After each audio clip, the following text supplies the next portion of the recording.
Hey you, this is Vicki Joe, and I'm here with Robin. my husband, Robin. And this may sound like a husband-wife squabble, and I'm hoping it doesn't, because I think there's a lot of really great information from a type perspective to be mined in this particular topic. So in my mind, the name of the topic is the failure of sensation. Mm-hmm. So would you like to take it from there? Sure. Well, my psychological type preference is INTJ, which means that I have what's called the inferior function of extroverted sensing, which is all about noticing what's happening in the moment and sort of taking action according to what's happening in the moment, the needs of the moment, so to speak. So it's all about being present, it's all about observation, using the five senses, that type of thing. So the situation was that we needed to meet somebody today, and I spoke to the guy on the phone, and he told me that he was in the Fashion Square shopping centre near Macy's, or so I thought. And so off we went, driving down Ventura Avenue. Jumped in the car, and so we go up to Ventura. Now, mind you, it's a Saturday, and this is Los Angeles. So this is the day everybody runs their errands. And Ventura Boulevard is like a major thoroughfare, which for some reason they're actually working on that street today, Yes. which is really poor planning on somebody's part. And we go up to Ventura and immediately come to a crashing halt as we are stuck in all this congestion. And I say to my darling husband, why did we choose this route? And you said? I said, I just lost track of the date and the time. I forgot that it was Saturday. I forgot that it was like 1 p.m. on a Saturday. Because to me, any day is like any other. I just didn't sort of think it through. And had I thought it through, I would have thought, yeah, this is dumb. You know, why come down Ventura Boulevard at 1 p.m. on a Saturday? You know, 10 a.m. on a Tuesday, not a problem, but no, that was a stupid thing to do. And of course I have steam coming out of my ears because he didn't think it through, and here we are stuck in this horrible traffic, and there's people waiting for us at the Fashion Square shopping center. So I hadn't even noticed, you know, that was a failure of sensation initially, and totally oblivious to the date and the time, basically. So driving, eventually driving along, and eventually I sort of turned to my wife and I said, where's Macy's? It must be coming across it somewhere soon. And she said, what? Where do you think you're going? And I said, well, the Macy's Fashion Square, it's somewhere here on Ventura, isn't it? And of course, it's not. It's on Riverside Drive, which is several blocks north of Ventura Boulevard and several miles back the way we'd already been. So now, mind you, when he's driving, I make a point of not paying attention because I don't want to be a backseat driver. The times I am a backseat driver, I get kind of, you know, the cranky husband, like, I know what I'm doing.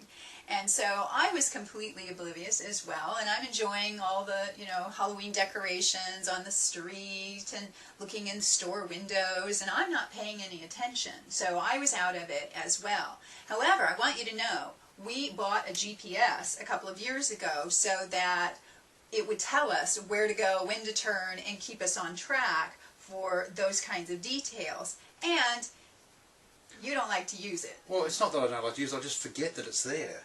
Again, a lack of extroverted sensing. You know, I just don't even notice that it's sitting there on the dash and waiting to be programmed. So. Well, and beyond that, you think you know where you're going.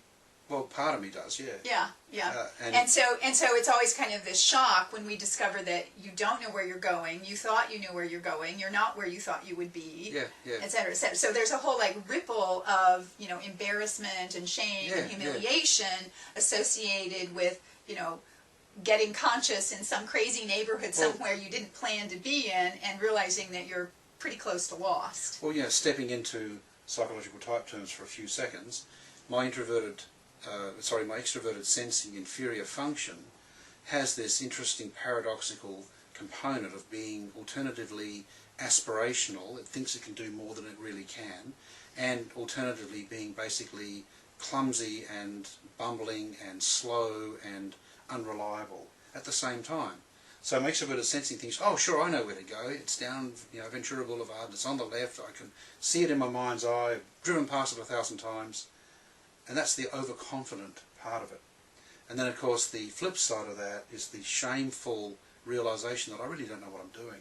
Well, which is all backed up by the shadow process, Yeah. which is introverted sensing, and that's furthest from consciousness. So Yeah. there was a part of you that thought, well, I remember Yes. where Fashion Square Yes. is, which was the biggest false memory Absolutely. on the planet, that Yeah. we're operating on this false memory to Yeah. begin with. Mm-hmm. Yeah? So it's a whole messy, rippled, and of course I'm sitting in the passenger seat, steam coming out of my ears, going crazy about all these terrible mistakes that he's making, because he is reflecting my own inferior processes, and that just triggers the heck Yeah. out of me.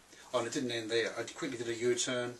We programmed the GPS to take us to Fashion Square, arrived there safely, pulled in near Macy's. I phoned the guy and said, okay, we're near Here Macy's. we are, we're here. Where are you exactly? He said, oh no, he said, we're at the other place now. We're down on Ventura Boulevard at the intersection of... Blah, blah, blah. Yeah. And the irony is that that was about the place where I was helping him figure out how to get to Fashion Square, which I did remember where it was. And I said, turn around here and turn here and go Yep. here. And just about the place where that happened coincided with where they were all along. He got his facts wrong. Well, see, my original phone call to the guy, I misheard him. What he was saying was, we're just leaving Fashion Square and we're going to go to blah, blah, blah at Ventura and so-and-so. And what I heard him say was, we're near Macy's in Fashion Square on Ventura and so-and-so. So I somehow conflated the two facts together. So I was heading to what I thought was the correct destination on Ventura Boulevard, but I had the wrong name. In a Anyway. nutshell, he got all the facts wrong. Yep. He wasn't present. He Yep. didn't share the experience with me. I had no idea until we were already, completely way past where we were supposed to be, and lost and screwed up before, I was even let in on it. And of course he's in all this, shame and despair and frustration, and it brings up all of my garbage, because he is embarrassing me. And of course those are areas where I get embarrassed as well, and he's my husband, so I'm even more embarrassed. Oh, how are we going to tell these people that we screwed up so much? And the chattering voices in my head just going crazy about all of it. Sure. Yeah. So it was an interesting experience overall, and the point we're making, I guess, is that the inferior function can manifest in those ways and can really trip people up, because, as I say, it has this bravado about it that sort of says, yeah, I know what I'm doing, and then it flips over into that shameful thing like, oh my gosh, I was so clumsy and misaligned and so out of touch that it didn't work out the way I expected. Well, and from my perspective, INTJs are renowned for wanting to be competent. Like, competence is a big deal to them. And so when they get trapped in that inferior function, they are so incompetent. And having to hold the shame from that place and not wanting to be in that place because of the fear of incompetence is a real interesting dynamic. And the piece that's important to me from a type perspective is I've met so many people that admire the INTJ pattern, that want to have INTJ preferences, that think that that's the mastermind, the uber type, wow, if only I were that. And yet the man can't drive across town without getting lost. So Yes. there's a real, disparity there that I think is important for people to be aware of. And here's another important thing that I think is worth mentioning. As a younger INTJ, whenever this type of thing tripped me up, I would try to cover up the shame by somehow fabricating some kind of logic that effectively said, well, this is what I intended all along. Wow. And there would be this is where I would draw upon my auxiliary extroverted thinking to say, well, this, then this, then this, then this, and it would be a series of apparently logical events that would somehow justify the screw-up that I'd made as a result of my inferior extroverted sensing. So you would have elaborate cover-ups. Yeah, elaborate logical cover-ups Great. that were basically fabricated on the spot to try and cover it up. And 9 times out of 10 it worked, but the 1 time out of 10 when it didn't work, then the egg was rolled all over my face. Yeah. And there's some part of you that knows that you're lying, you're rationalizing, you're justifying. So, Robin, thank you so much for your, willingness to be straightforward about your shortcomings and, Sure. and sharing that with, you know, the whole world. I really appreciate that. Have you got just a final thought here? Well, I hope this helps other INTJs, particularly younger ones, to come to terms with the fact that their their inferior extroverted sensing is there. It's going to trip you up. Don't try to deny it. Embrace it, understand it, work with it, and it can be your friend. Great.